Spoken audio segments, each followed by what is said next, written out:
neuf chez Delcourt au mois de juin, eh bien, beaucoup de choses avec ce tome de Hellboy and the BPRD 1954.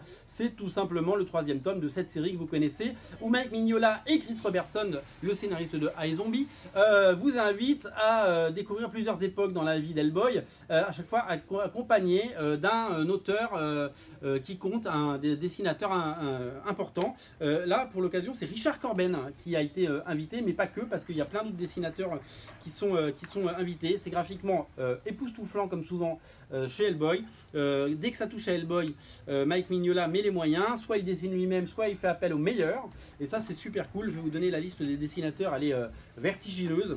C'est vraiment quelque chose de dingue. Il y a un dessinateur qui s'appelle Stephen Green notamment qui fait ces pages là, et c'est vraiment super chouette. Voilà, le troisième tome de Hellboy et BPRD, c'est à ne rater sous aucun prétexte. Hillbilly, le tome 2, la série de Eric Powell est disponible, un grand format, c'est auto-édité aux États-Unis par Albatros Funny Books et c'est édité par Delcourt. Si vous aimez The Goon et si vous aimez le dessin et l'univers d'Eric Powell, vous allez adorer ce comics qui est graphiquement impressionnant et qui vous emmène vraiment dans un univers en particulier. C'est la force d'Eric Powell de nous emmener là où il veut, et c'est surtout avec talent.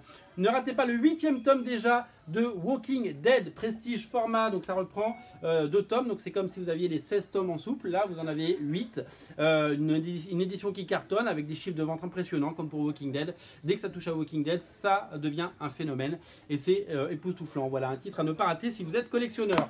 3 titres chez Delcourt à ne pas rater, tout est disponible dans la rubrique Delcourt. Voilà.